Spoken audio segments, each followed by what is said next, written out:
I pulled into my childhood driveway in Denver on Christmas Eve, expecting warm lights spilling from every window and the smell of my mother's famous apple pie drifting through the frosty air. Instead, I found a house shrouded in complete darkness. The front door stood unlocked, creaking open when I pushed it. On the kitchen counter, a hastily scribbled note waited. Veronica, we had to use your emergency fund for Brandon. He was in serious trouble. We'll explain everything when we get back. Love, Mom and Dad.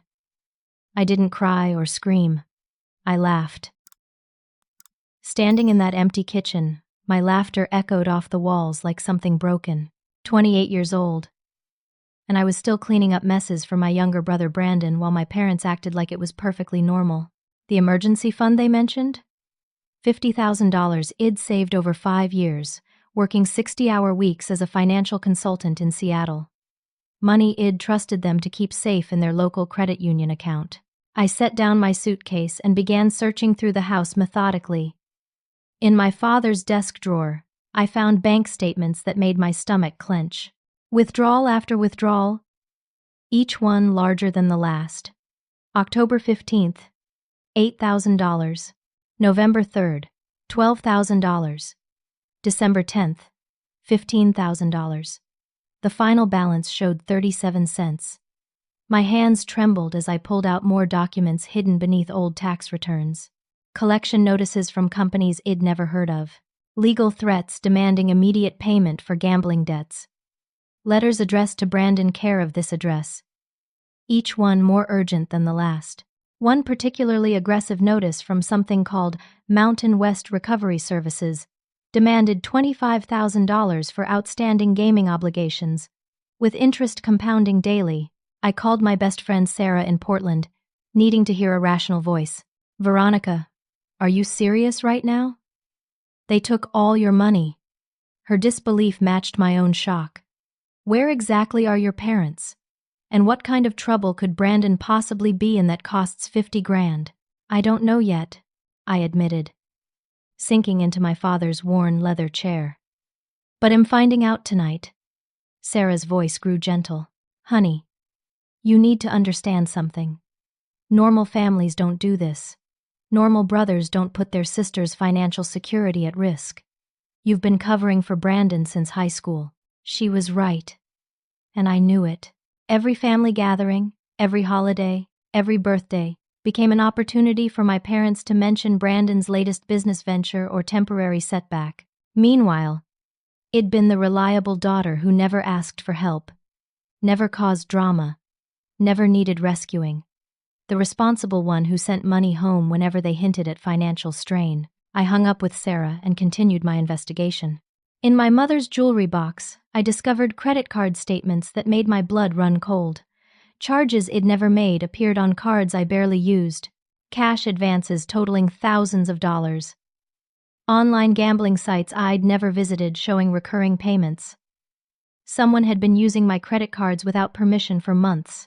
My phone buzzed with a text from an unknown number. Payment overdue. Contact immediately to avoid further action. Another message followed seconds later. We know where you live, Veronica. Your brother gave us your information. I screenshot both messages, my mind racing. Brandon hadn't just spent my emergency fund. Had somehow gained access to my credit cards and was using my name to guarantee his debts. The scope of the deception was staggering. Walking through the house I'd grown up in felt surreal.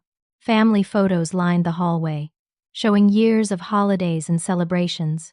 In most pictures, Brandon stood in the center while I lingered on the edges. Even as children, the family dynamic had been clear. Brandon was the charming son who needed protection, and I was the dependable daughter who provided it. In Brandon's old bedroom, I found additional evidence.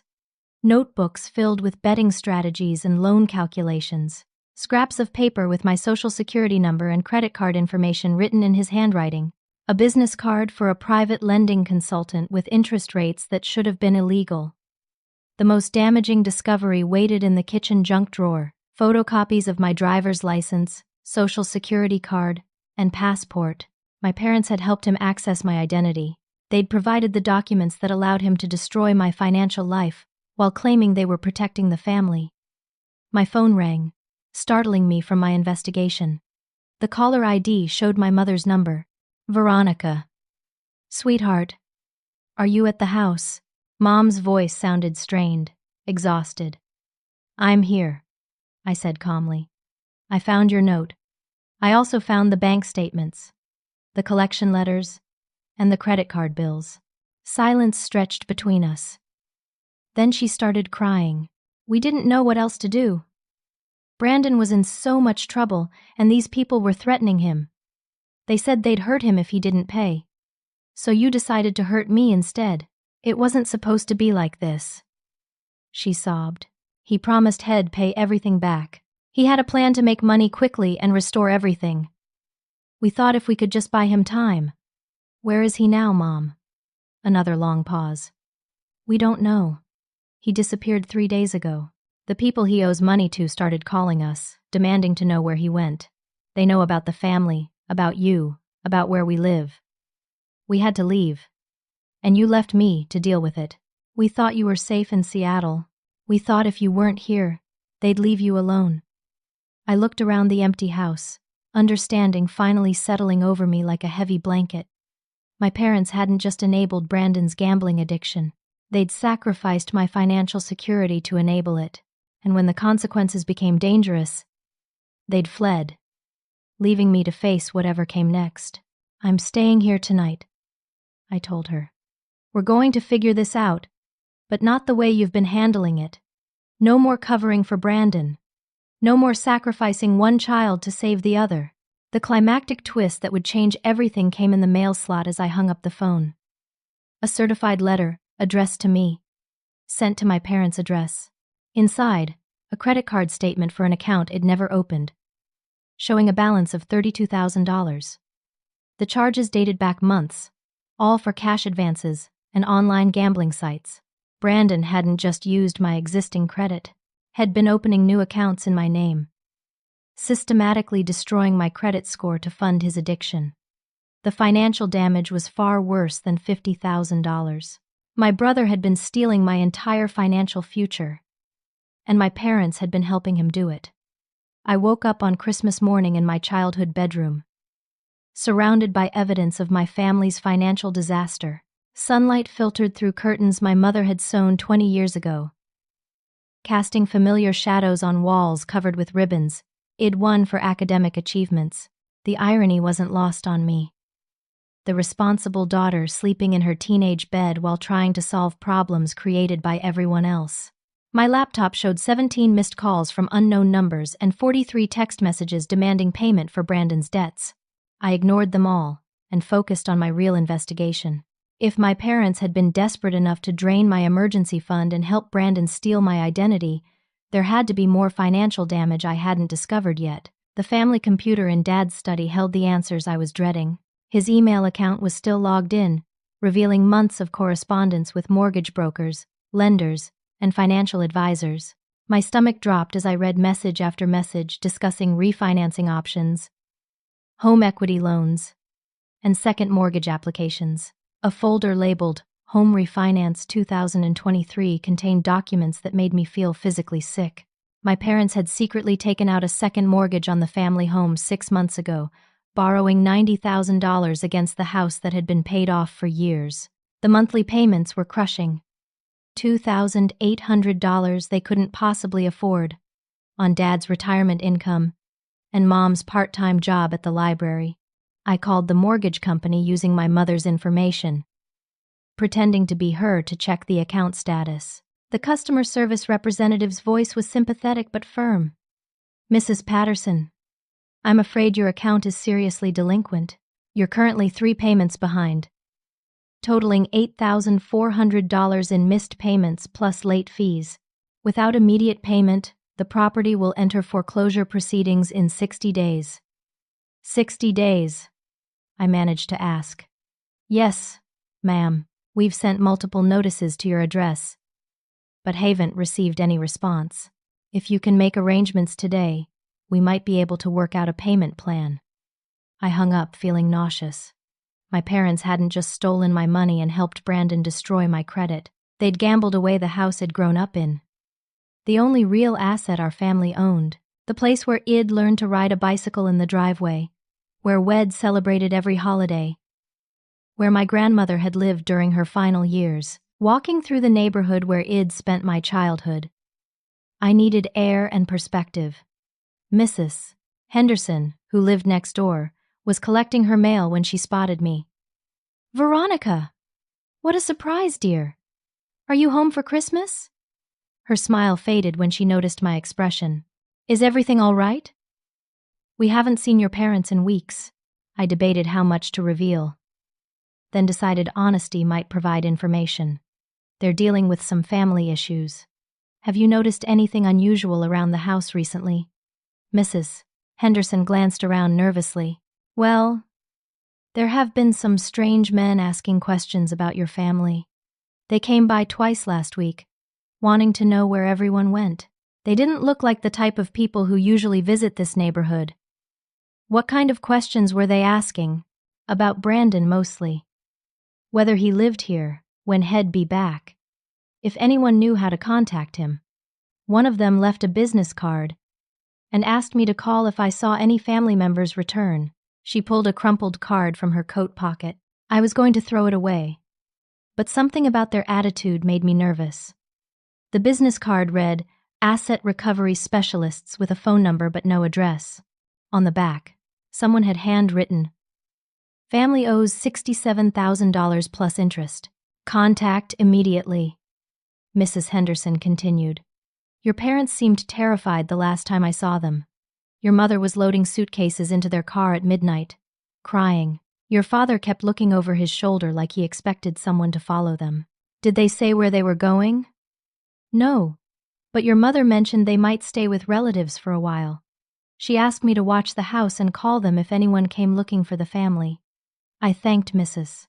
Henderson and returned home with a clearer picture of the situation. My parents weren't on vacation. They were hiding from dangerous people who wanted money Brandon had borrowed and lost. The second mortgage proceeds hadn't been spent on home improvements or investments.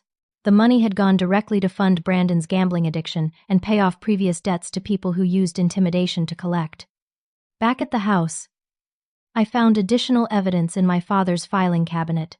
Loan agreements with companies that charged interest rates exceeding 30% annually. Payment plans for debts that would take decades to repay. A handwritten note in my father's shaky handwriting. "Borrowed against house to pay off Mountain West recovery. They said they'd hurt Brandon if we didn't pay by December 1st. The timeline was becoming clear.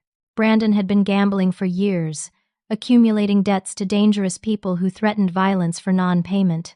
My parents had enabled him by providing money from my emergency fund, helping him access my credit cards, and eventually borrowing against the family home to pay his creditors. But the money hadn't solved the problem. It had only bought temporary time while Brandon continued gambling, creating new debts faster than old ones could be paid. My parents had sacrificed everything to protect him, and had disappeared when the situation became impossible to manage. My phone rang with another call from my mother. Her voice sounded hollow, defeated. "Veronica, we need to tell you something about the house. I already know about the second mortgage. Mom, I know you're 3 payments behind and facing foreclosure." She started crying again. "We didn't know what else to do. The people Brandon owed money to said they'd hurt him, maybe kill him, if we didn't pay. We thought if we could just get enough money together. Where did all that money go? $90,000 should have covered whatever Brandon owed. It did cover what he owed then," she whispered, "but he kept gambling. He kept borrowing more money from other people. Every time we paid off one debt, he'd create 2 new ones. So you decided to risk losing the family home to enable his gambling addiction. We thought we could control it. We thought if we just helped him one more time, he'd get the help he needed and stop gambling." I sat down heavily in the living room where Wed opened Christmas presents for decades. The Christmas tree corner stood empty. No decorations or lights. The room felt cold and abandoned, matching the financial devastation my family had created. "Mom, I need you to understand something. Brandon didn't just disappear because he was scared of the people he owed money to. He planned this. He used our family's love and trust to systematically steal everything we had. And then he ran when the consequences caught up with him. That's not true, she protested. He's sick. Gambling addiction is a disease. Having an addiction doesn't excuse stealing from family or putting everyone's safety at risk. You enabled him by refusing to let him face consequences for his choices. The conversation was interrupted by a discovery that changed everything. While talking to my mother, I'd been idly sorting through mail stacked on the kitchen counter. Among the bills and advertisements, I found an envelope addressed to Brandon at this address. Postmarked just 4 days ago. Inside was a bank statement for an account I'd never heard of, showing deposits and withdrawals from multiple gambling websites. But the address on the statement wasn't in Mexico or some distant hiding place. It was for a luxury apartment complex 15 minutes across town, in the most expensive part of Denver. Brandon hadn't fled to another country. He hadn't gone into hiding from dangerous creditors, had been living comfortably in a high-end apartment, funded by money stolen in my name. While our parents lived in terror and I flew home to discover my financial life in ruins, the climactic twist that shattered my mother's illusions came in the form of another document in that same envelope. A lease agreement showing Brandon had signed a year-long rental contract for a luxury 2-bedroom apartment, using my credit information and income documentation to qualify. The monthly rent was $4,500, more than my parents' entire retirement income. My brother hadn't just stolen from us, had been planning his escape for months, systematically transferring stolen money into accounts we didn't know about, securing comfortable living arrangements while leaving the family to deal with the consequences of his choices. Mom, I said quietly into the phone, I need to call you back. I just found out where Brandon is, and it's time to end this. My hands were still shaking from the apartment lease discovery when my phone rang with a call from an unknown number. Against my better judgment, I answered, Is this Veronica Patterson? The voice was deep, gravelly, with an edge that made my skin crawl. Who's asking? Someone who needs to speak with your brother Brandon about a business arrangement. Since he's not answering his phone, we thought maybe his family could help locate him. My heart hammered against my ribs. I don't know where my brother is. That's interesting. Because Brandon told us his sister Veronica is very successful, makes good money in Seattle, and would definitely help family in trouble. He was real specific about your financial situation. The implication hit me like ice water. Brandon had been using my name and income to guarantee his gambling debts. These people thought I was responsible for paying what he owed. I think you have the wrong information, I said carefully. Brandon owes $67,000 plus interest that's been running for 4 months. Interest adds up real quick when someone stops making payments. Now it's closer to $80,000 total. My mouth went dry. What exactly are you saying? Your brother used you as collateral, lady. Told us his sister would cover any shortfalls if his winning streak went bad. Gave us your address, your workplace, your income information. Said family takes care of family. The room began spinning around me. Brandon hadn't just stolen my money and identity, had put my physical safety at risk by promising loan sharks that I'd pay his debts. People who used violence to collect money now considered me responsible for $80,000 I'd never borrowed. You need to understand something, I said, trying to keep my voice steady. I never agreed to pay my brother's debts. I never signed anything or made any promises. That's between you and Brandon. Far as we're concerned, he gave us your information and guaranteed payment. Family should honor family obligations. The line went dead, leaving me staring at my phone in horror. I immediately called my parents back, demanding answers. Did you know Brandon was using my name to guarantee gambling debts? I asked without preamble. My father's voice came on the line, weaker than I'd ever heard it. We found out 3 weeks ago when those people started calling the house. Brandon admitted had given them information about you, but he said it was just to buy time while he figured out how to pay them back. Dad, they think I'm responsible for $80,000 They have my address and workplace information. Brandon made me a target. We know, sweetie.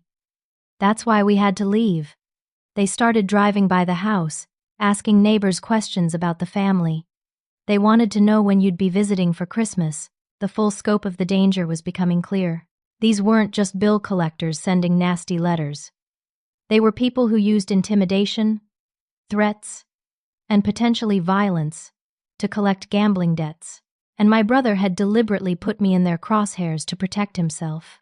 I found the prepaid phone my parents had left hidden behind the coffee maker. The text message history revealed the terrifying timeline of events they'd been hiding from me. Messages from my mother to Brandon. Increasingly desperate. The men came by again asking about Veronica. They know she's coming home for Christmas. Brandon, please call us. They said they're going to contact her directly if you don't pay. We had to leave the house. They're watching it. Please tell us where you are. They know about Veronica's job in Seattle. They have her workplace address. The final message from Brandon, sent just 2 days ago, made my blood freeze. Stop worrying. Veronica's smart and makes good money. She'll figure something out when she gets home. I'm handling my business. My brother wasn't missing. He wasn't in hiding from dangerous people. He was somewhere safe, expecting me to deal with the consequences of his choices while he avoided responsibility entirely. The phone rang again, this time showing my mother's number. Her voice was barely a whisper. Veronica, we just got a call from someone looking for you. They said they tried calling you directly but wanted to make sure we passed along a message. What message? They want to meet with you to discuss Brandon's outstanding obligations. They said it would be better for everyone if you cooperated voluntarily instead of making things difficult. Fear mixed with rage in my chest. Did they say what would happen if I don't cooperate? They mentioned that Brandon had promised you'd take care of family responsibilities. They said they'd hate for there to be any misunderstandings about your commitment to family loyalty. The euphemistic language couldn't hide the threat. These people expected me to pay Brandon's gambling debts, and they were prepared to use intimidation or worse to collect that money. Where are you staying? I asked. A motel near the airport. We're afraid to go home. Afraid to stay in one place too long. Veronica, we don't know what to do. Here is what you're going to do. You're going to stay exactly where you are, keep paying cash for everything, and don't contact anyone from the family or old friends. I'm going to handle this situation, but I need you to stay safe and out of sight. How can you handle this? These people are dangerous. I'm going to find Brandon and make him take responsibility for his choices. After hanging up with my parents, I spent the next hour researching the apartment complex where Brandon was apparently living. Online reviews described luxury amenities, 24-hour concierge service, and rent prices that started at $3,000 monthly. The complex catered to young professionals and wealthy transplants who wanted high-end living in downtown Denver. My phone buzzed with another text from an unknown number. We know you're at the family house. We're reasonable people. Contact us to arrange payment schedule before this becomes more complicated. I screenshot the message and began documenting everything. If these people were serious about collecting money through threats, I needed evidence for law enforcement.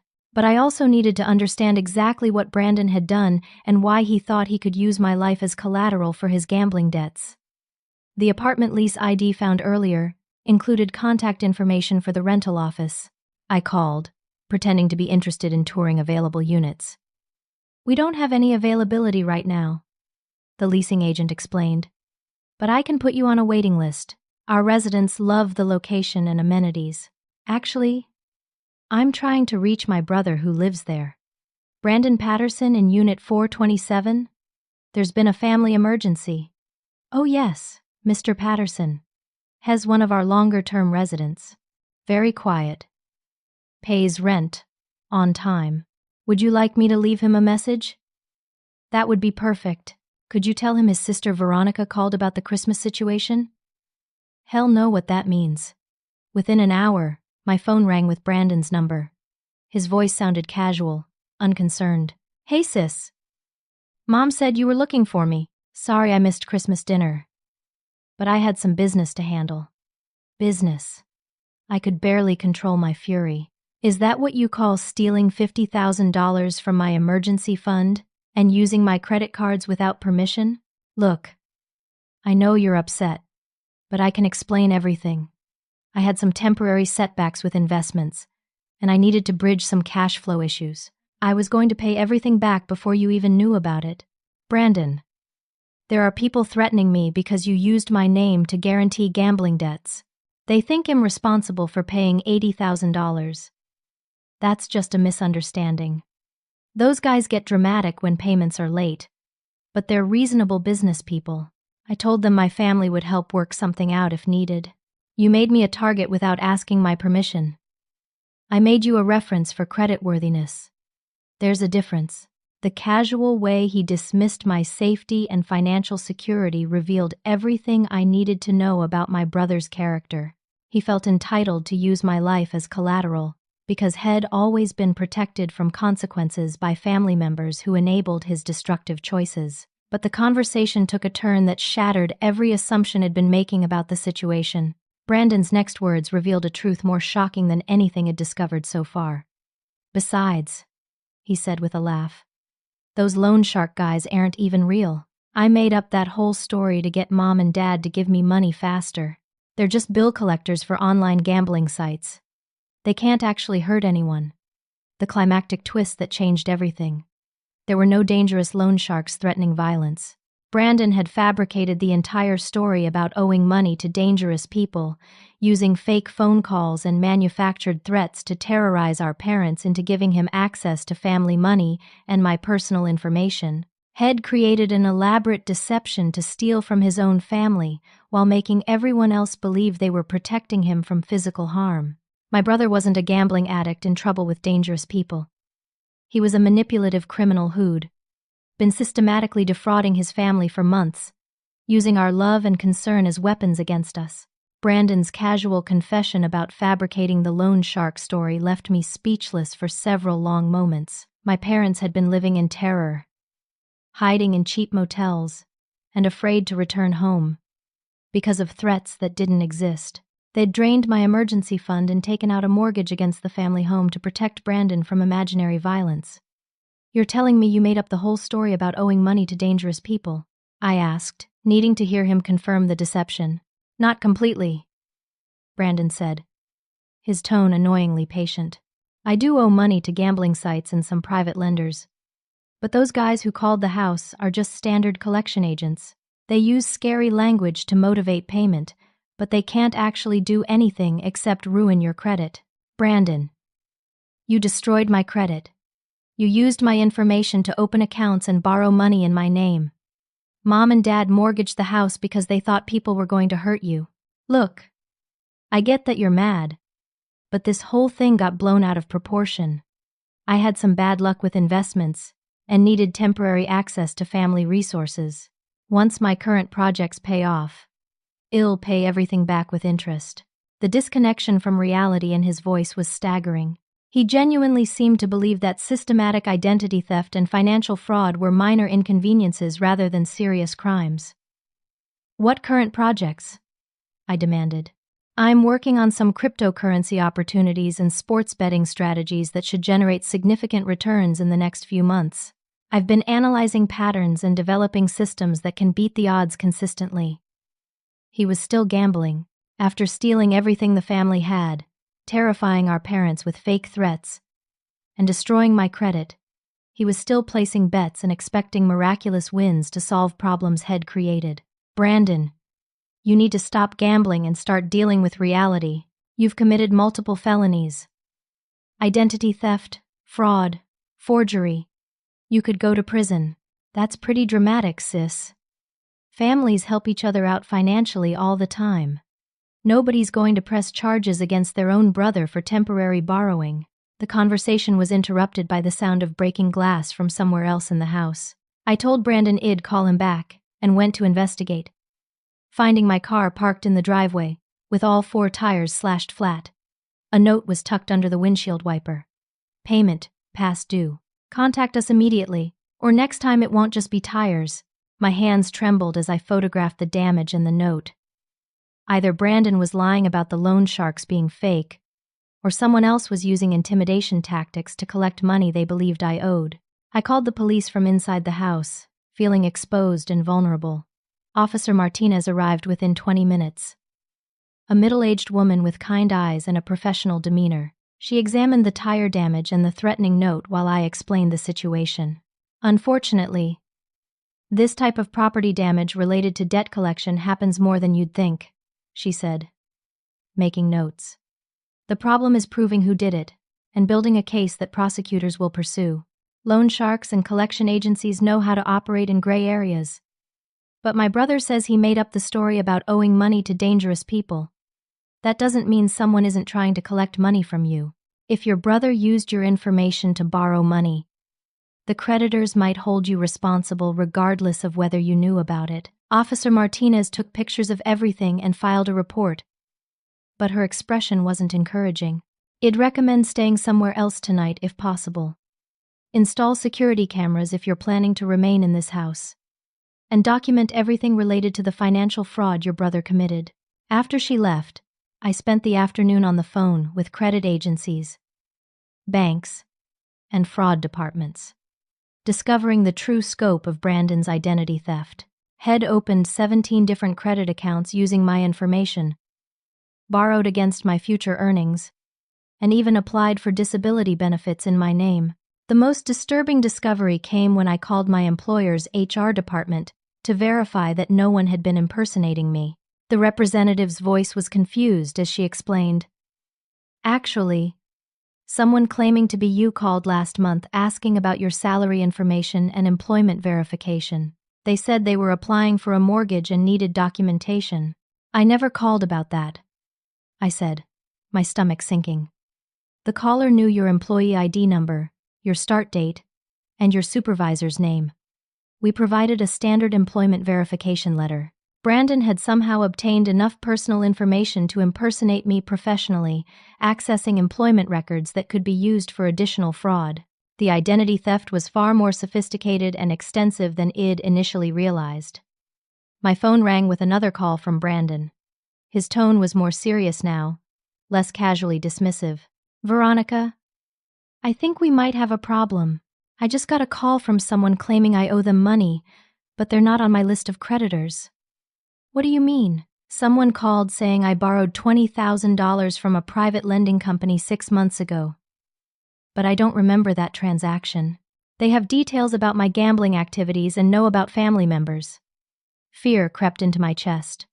"What kind of details?" "They knew about you, about Mom and Dad, about the house. They said if I don't pay immediately, they'll start collecting from family members who guaranteed the loan." "Did you use my information to guarantee a loan 6 months ago?" "I might have listed you as a reference or emergency contact. But I never signed anything that would make you responsible for my debts." The distinction was meaningless if Brandon had forged my signature or used my identity to secure loans. We were both targets now, with me facing potential violence for debts I'd never agreed to pay, and Brandon, realizing his deception had created dangers he couldn't control. "Brandon, you need to come clean about everything you've done. Every account you opened, every loan you took, every piece of information you stole from me or Mom and Dad. I'm working on getting records together, but some of the sites I use don't keep detailed transaction histories. And some of the lending was informal, through people who don't necessarily keep official paperwork.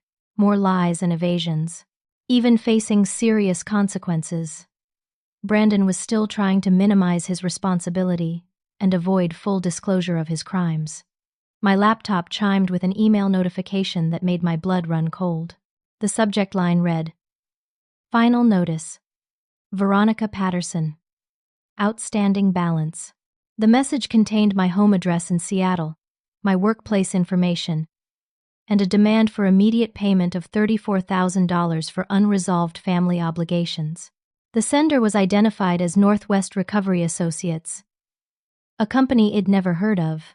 The email included specific details about my income, my car, and my apartment lease in Seattle, suggesting someone had been investigating my life thoroughly. But the truly terrifying part was the final paragraph. Miss Patterson, your brother Brandon has indicated you are willing to assume responsibility for family debts. We have been monitoring your location and financial activities. Failure to respond within 48 hours will result in direct collection activities at your known addresses. Someone was watching me. They knew I'd flown to Denver for Christmas. They had detailed information about my life in Seattle, and they believed I was responsible for debts I'd never agreed to pay. I called Brandon back immediately. Did you tell anyone that I would pay your debts? I never said you'd pay them.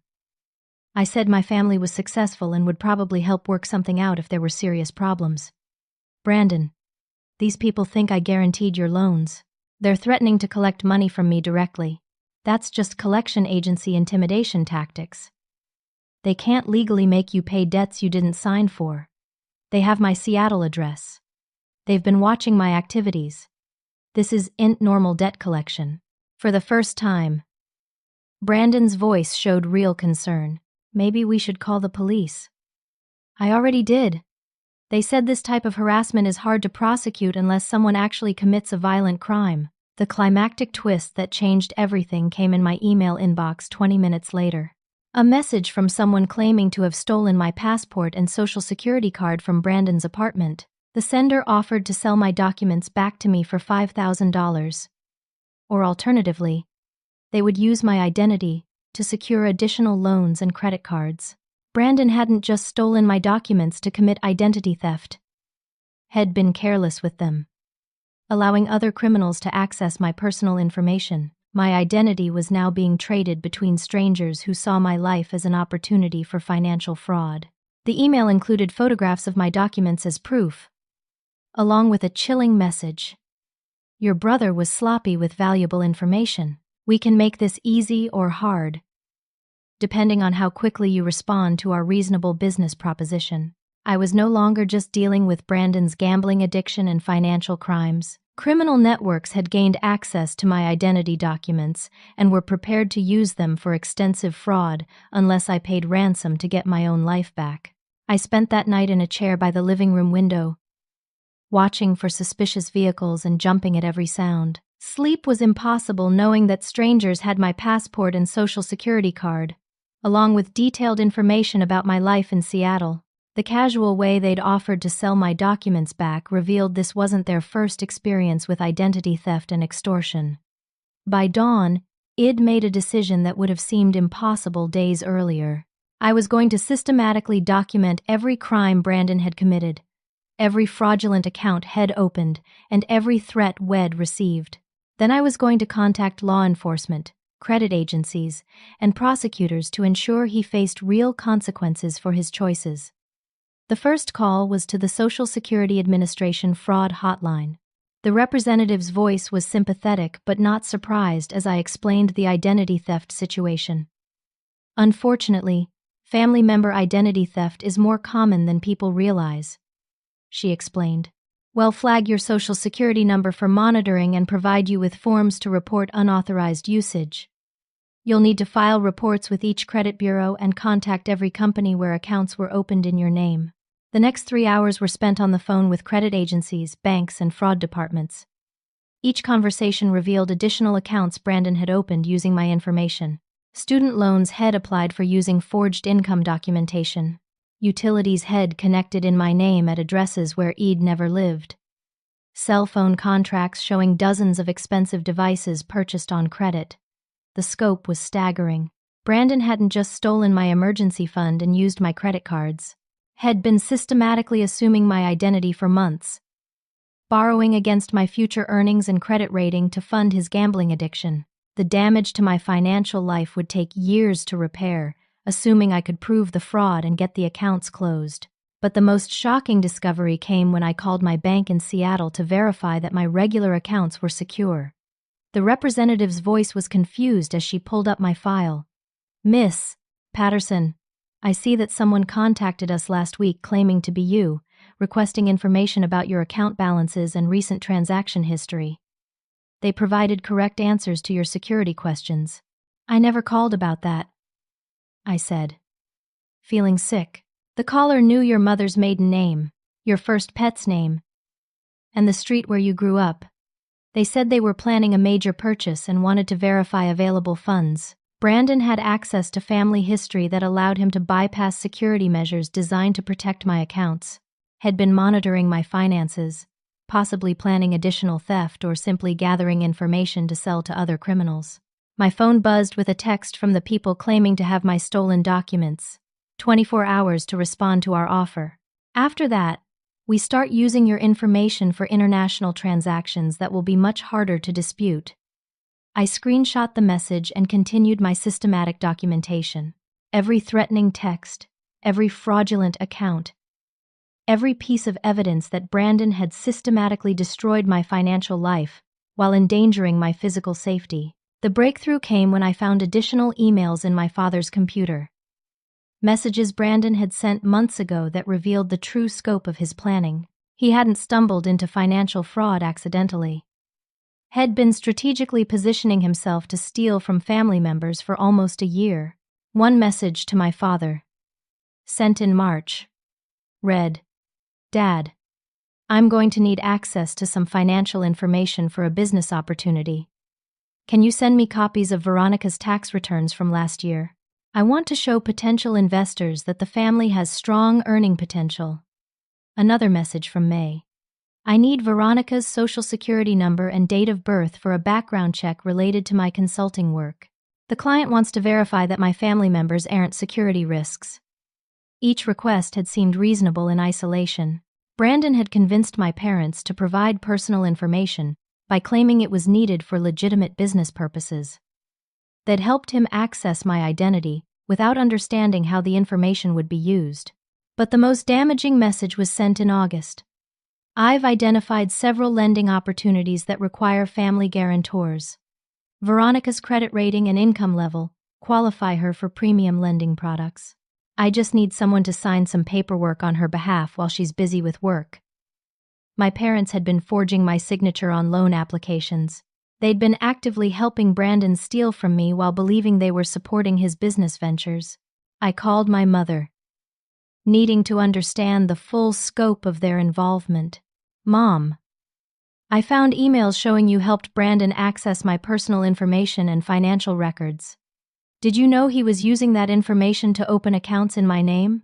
We thought he was starting a legitimate business," she said, crying. "He showed us incorporation documents and business plans. He said he needed family financial references to establish credit for his company. Did you sign any documents pretending to be me? He said it was just paperwork to verify family income for business loans. He said you were too busy to handle the paperwork yourself, but that you'd approved the applications. Mom, you committed forgery. You helped him steal from me. We didn't know," she sobbed. "He made it sound like we were helping both of you build a successful business together." The conversation was interrupted by a call from private investigator Lisa Chen, whom Id hired earlier that morning to locate Brandon and document his activities. Her voice was professional but puzzled. "Miss Patterson, I've been conducting surveillance on the apartment address you provided.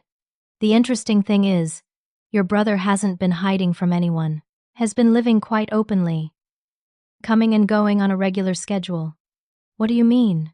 "Has not acting like someone who fears for his safety. Yesterday, he spent 2 hours at a casino downtown, then went shopping at expensive stores. Has driving a new BMW that's registered in your name." The revelation hit me like physical blow. "Has driving a car registered in my name. According to DMV records, you purchased a $50,000 BMW 3 months ago.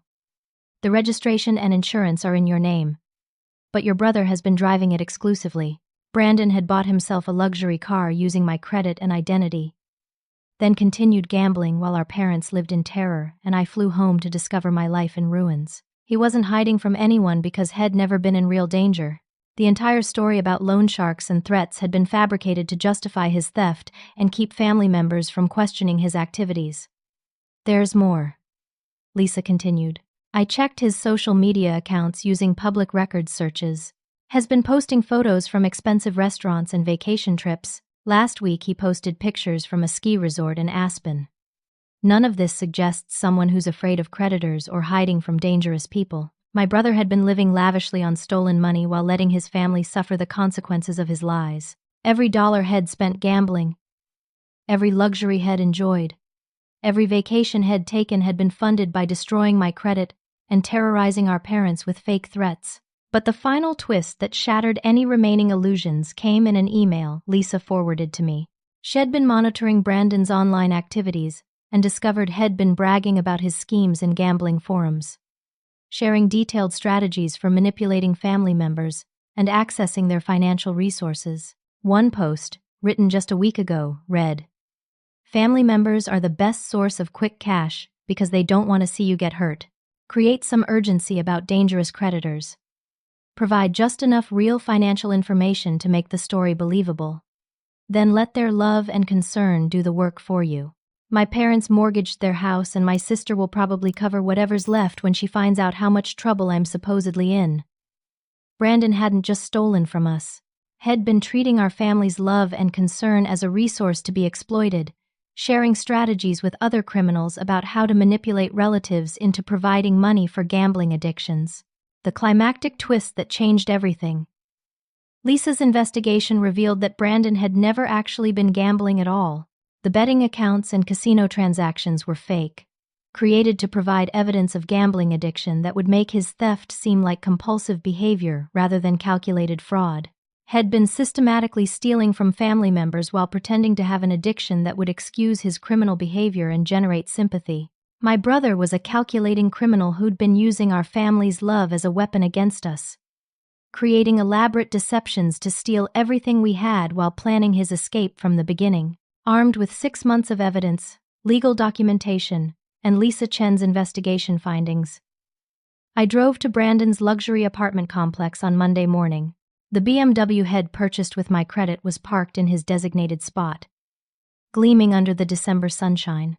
I took pictures of the car, the license plates, and the registration documents Lisa had obtained, showing my name on all the paperwork. The apartment building was everything I'd expected from the rental prices: granite lobbies, concierge service, rooftop pools, and the kind of amenities that catered to wealthy young professionals.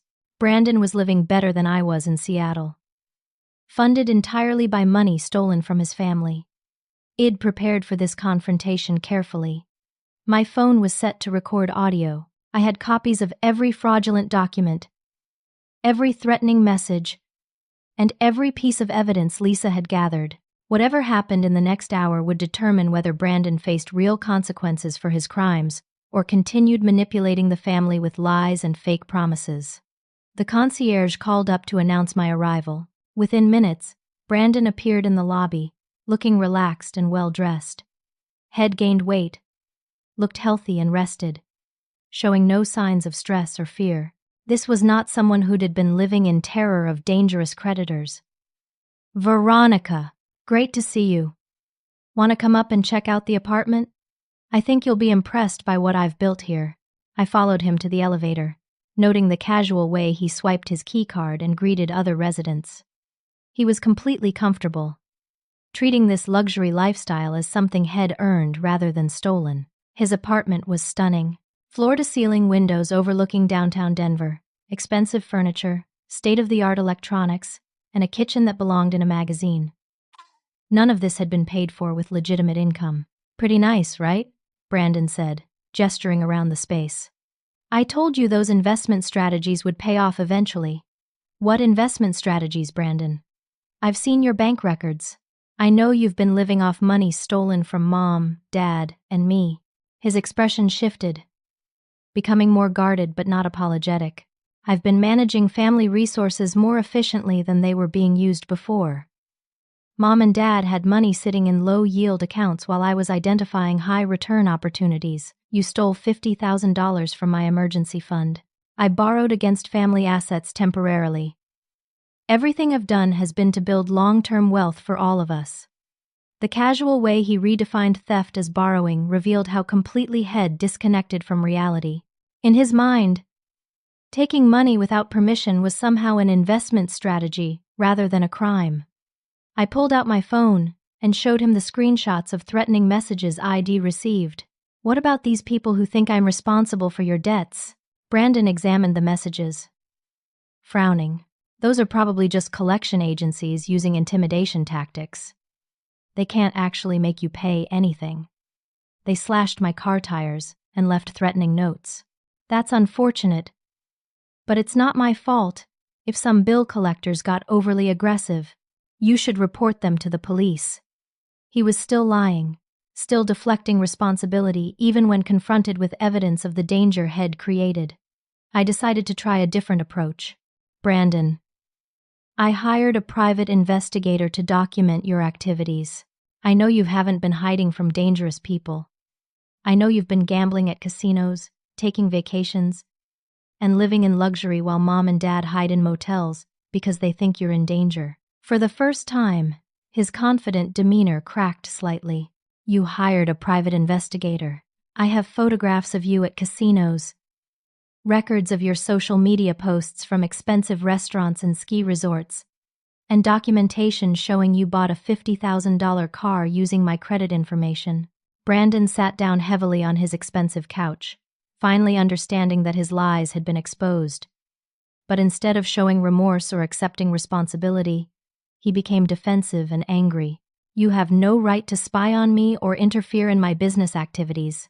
What I do with my time and money is none of your concern. It became my concern when you started using my identity to fund your lifestyle. I needed temporary access to credit while I was building my business. Once the returns start coming in, I'll pay back every penny with interest. There is no business, Brandon. There never was. You've been stealing from family members to support yourself while lying about gambling addiction and dangerous creditors. That's not true, he snapped. I have legitimate investment strategies that require capital to implement properly. Just because you don't understand sophisticated financial planning doesn't mean it's illegal. Even confronted with overwhelming evidence, he was still maintaining the fantasy that theft was entrepreneurship. His disconnect from reality was complete and apparently permanent. I played the recording Id found of him bragging in online forums about manipulating family members. His voice came clearly through my phone speakers. Family members are the best source of quick cash because they don't want to see you get hurt. Create some urgency about dangerous creditors. Brandon's face went pale as he heard his own words describing our family as marks to be conned. For several long moments, he said nothing, staring at the phone as his recorded voice explained strategies for exploiting relatives. Where did you get that? He finally asked. It's publicly posted online under your username. You've been sharing techniques for financial fraud with other criminals. Those forums are for discussing investment strategies and risk management. You're taking my words out of context. Brandon, you called our parents' love and concern a resource to be exploited.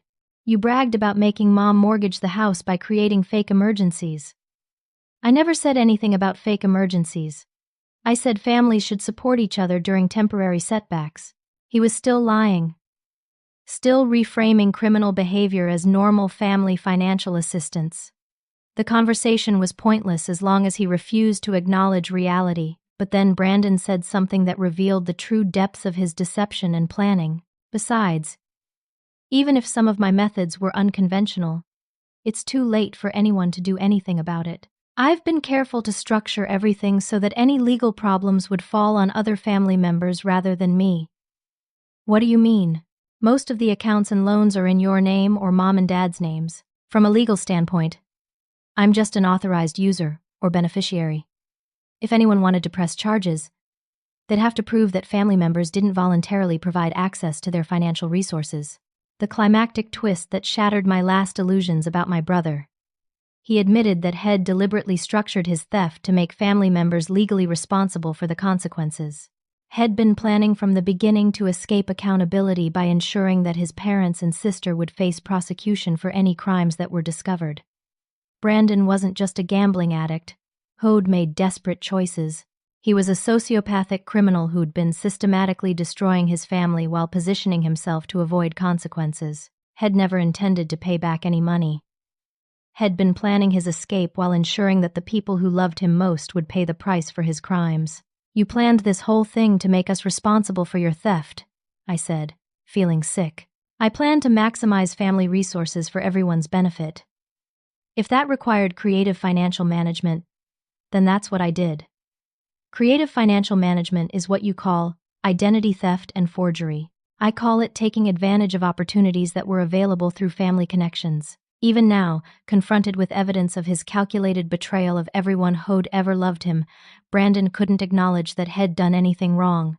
In his mind, we were resources to be exploited, rather than people who deserved honesty and respect.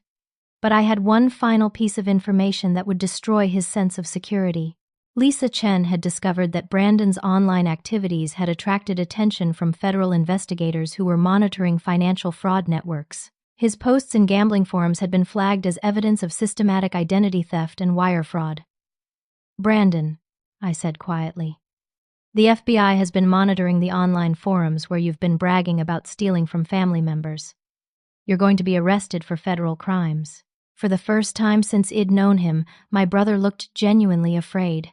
The federal investigation moved faster than I'd expected. Within a week of my confrontation with Brandon, FBI agents executed a search warrant at his luxury apartment, seizing computers, financial records, and evidence of interstate fraud.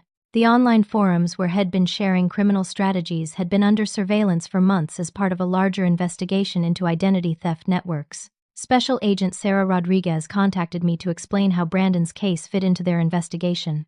"Your brother's posts contain detailed descriptions of identity theft techniques and family manipulation strategies that helped us understand how these networks operate. His communications provided evidence about dozens of other criminals using similar methods.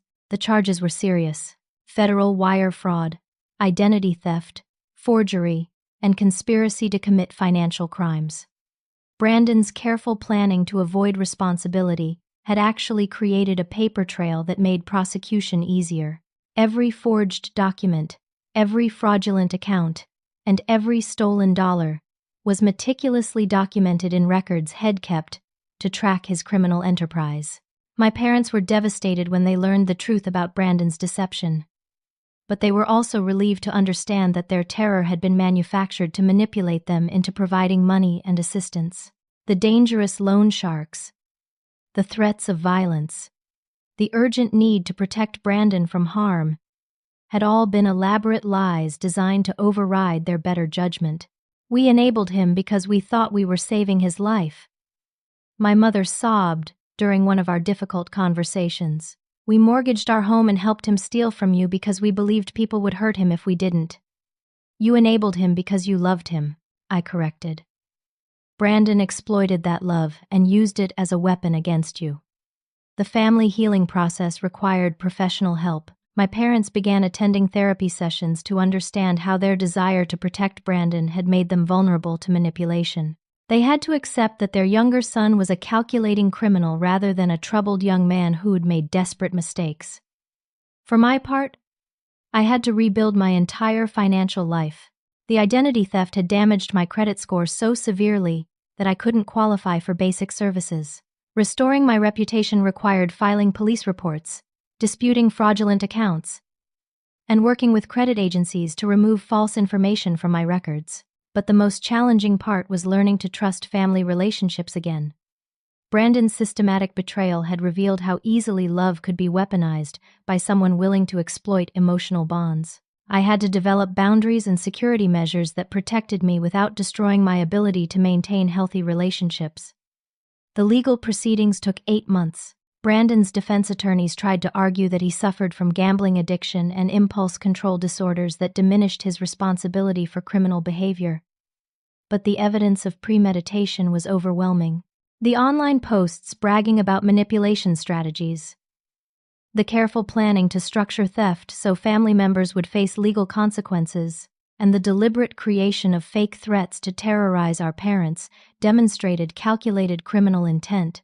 The judge's sentencing reflected the systematic nature of Brandon's crimes: 5 years in federal prison for wire fraud and identity theft, followed by 3 years of supervised probation during which he would be prohibited from accessing family members' financial information. He was also ordered to pay restitution totaling $137,000, covering all stolen money plus interest and penalties. Brandon showed no remorse during sentencing. Even facing years in prison, He maintained that he'd been trying to help the family through creative financial management. His complete inability to acknowledge wrongdoing or accept responsibility revealed the depth of his narcissistic personality disorder. The house was saved through careful negotiation with mortgage companies and a restructured payment plan that my parents could afford on their retirement income. I helped them establish financial protections that would prevent future manipulation, including requiring multiple signatures for any major financial decisions and regular credit monitoring to detect identity theft attempts. My credit score gradually recovered as fraudulent accounts were closed and false information was removed from my records. The process took 2 years, but eventually, I was able to qualify for normal financial services again. The $50,000 stolen from my emergency fund was partially recovered through asset forfeiture when Brandon's luxury possessions were sold to pay restitution. But the most important recovery was emotional. Through therapy and careful relationship building, our family learned to distinguish between love and enabling. We discovered that protecting Brandon from consequences had actually harmed him by preventing him from developing accountability and healthy coping mechanisms. My parents' transformation was remarkable. They went from being manipulated victims who sacrificed everything to protect their son to being strong advocates for accountability and healthy boundaries. They testified against Brandon during his trial, explaining how his lies had terrorized them and convinced them to participate in financial fraud. We thought we were good parents because we always protected Brandon from the consequences of his choices, my father said during one family therapy session. We learned that good parents help their children develop the character to make better choices. The investigation also revealed that Brandon's crimes extended far beyond our family. Had been stealing from employers, friends, and romantic partners for years using similar manipulation tactics.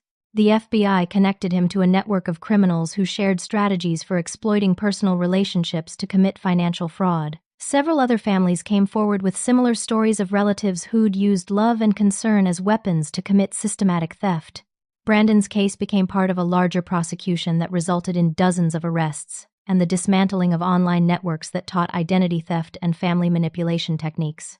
The media attention around the case helped raise awareness about family financial abuse and the warning signs of relatives who exploit emotional bonds to commit crimes. I participated in several interviews explaining how loving families could protect themselves from manipulation without becoming suspicious of everyone they cared about. 6 months after Brandon's sentencing, I received a letter from him in prison. I debated whether to read it, ultimately deciding that understanding his perspective might provide closure. The letter was exactly what I'd expected. No acknowledgement of wrongdoing, no genuine apology, and continued claims that had been misunderstood, rather than criminal. I hope someday you'll understand that everything I did was motivated by love for our family and a desire to build financial security for everyone, he wrote. The legal system doesn't recognize innovative financial strategies, but that doesn't make them wrong. Even in prison, facing years of consequences for his crimes, Brandon remained convinced that theft was entrepreneurship and that family love justified criminal behavior. His complete inability to accept responsibility or develop genuine remorse confirmed that our decision to pursue prosecution had been necessary to protect other potential victims. The most meaningful part of the healing process came when my parents and I established new family traditions based on honesty, accountability, and healthy boundaries. We learned to express love through support and encouragement rather than financial enabling. We developed communication patterns that valued truth, even when it was uncomfortable. My relationship with my parents became stronger than it had ever been. They'd learned to see me as an individual with my own needs and rights rather than a resource to be managed for family stability. I'd learned to distinguish between helping people I loved and enabling destructive behavior that harmed everyone involved. The life lesson that emerged from this experience fundamentally changed how I understood family relationships and personal boundaries. I learned that genuine love requires accountability, that protecting people from consequences often prevents them from developing character, and that healthy relationships must be built on mutual respect rather than exploitation. Sometimes the greatest gift you can give your family is refusing to enable their destructive choices. Real love requires boundaries, accountability, and the courage to let people face the consequences of their actions. I learned that protecting myself wasn't selfish. It was the only way to stop the cycle that was destroying all of us. Brandon's crimes had revealed the difference between love and manipulation, between family loyalty and criminal enabling, between helping someone and participating in their self-destruction. By holding him accountable, Wed actually given him the first genuine opportunity in his life to develop honest character and healthy relationships. The family home where I'd grown up was saved. My parents' retirement was secured. My financial life was rebuilt. And most importantly, Wed learned to love each other in ways that promoted growth and healing, rather than continued destruction. 3 years later, as I write this story, my parents are thriving in retirement with strong financial boundaries and healthy relationships. My credit has been fully restored, and I've established emergency funds that can't be accessed by anyone except me. Brandon remains in federal prison, participating in mandatory therapy programs that may eventually help him understand the impact of his choices. The most powerful realization from this entire experience was understanding that family love becomes toxic when it enables criminal behavior. Real love sometimes requires saying no, setting boundaries, and allowing people to face the natural consequences of their choices. By refusing to continue being victims of manipulation, we actually gave Brandon his first real chance at developing genuine character and healthy relationships. Our family learned that healing requires accountability, that love without boundaries becomes enabling, and that protecting yourself isn't selfish when someone is using your care as a weapon against you. The courage to pursue justice ultimately saved our family from continued destruction and gave everyone involved a chance to build healthier, more honest relationships. Have you ever had to set difficult boundaries with family members who were taking advantage of your love and trust? I'd love to hear your thoughts in the comments below. If this story resonated with you, please hit the like button and subscribe for more stories about overcoming family challenges and building healthier relationships. Sharing your experiences helps other people understand they're not alone in dealing with difficult family dynamics. Thank you for listening to my story, and I hope it helps you navigate your own family relationships with wisdom, courage, and healthy boundaries.